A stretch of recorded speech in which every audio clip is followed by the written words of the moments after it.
Marvel movies की कुछ ऐसी बातें जो आप लोगों को शायद नहीं पता होगी। आयरन मैन 2 मूवी में टोनी स्टार्क एक मैप के आगे खड़ा होता है। उस मैप पर अफ्रीका में वकांडा की लोकेशन पिन पॉइंट की गई होती है। वहीं स्पाइडरमैन होम कमिंग में जब पीटर अपनी क्लास में बैठा होता है तो वहां पर पोस्टर लगे हुए होते हैं फेमस साइंटिस्ट के। वहां पर हम ब्रूस बैनर का भी फोटो देख सकते हैं। स्टीव रोजर्स जब अपनी नोटबुक में कैप्टन अमेरिका विंटर सोल्जर में कुछ लिख रहा होता है तो अलग अलग देशों में अलग अलग चीज़ें वहाँ पर लिखी हुई दिखती है।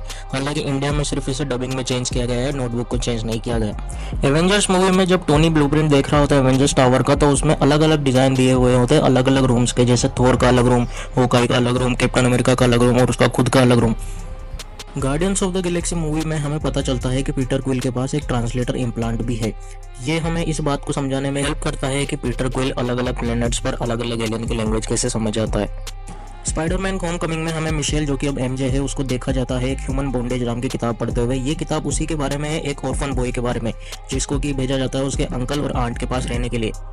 कैप्टन अमेरिका विंटर सोल्जर में निक फ्यूरी की कब्र पर एक फेक बाइबल की लाइन लिखी हुई होती है, इज़ीकिएल 25:17। ये वही लाइन है जो पल्प फिक्शन मूवी में सैमुअल एल जैक्सन ने वहां पर बोली थी, the path of the righteous man.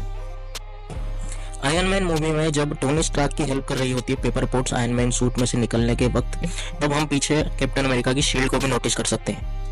Spiderman home coming में हम आर्ट में की कार की लाइसेंस प्लेट देख सकते हैं जिस पर AMF 1562 लिखा होता है। ये एक रेफरेंस है स्पाइडरमैन की फर्स्ट अपीयरेंस कॉमिक में अमेजिंग फैंटेसी 15, जो कि रिलीज हुई थी 1962 में। Guardians of the Galaxy movie में हम प्रिजनर्स के लेग्स पर स्ट्राइप्स देख सकते हैं। ये क्राइम को डिनोट करता है कि उन्होंने कौन सा क्राइम किया है, और जबकि पैटर्न ये बताता है कितना सीवियर उन्होंने क्राइम किया है। Guardians of the Galaxy volume 2 में ईगो और पीटर क्विल की जो कार और स्पेसशिप का कलर है वो एक जैसा ही होता है। स्पाइडरमैन होम कमिंग में पीटर का फोन हर बार टूटा हुआ दिखाया जाता है, हर बार वो टूटता जाता है और टूटता जाता है और टूटता जाता है जब भी वो लड़ाई करता है।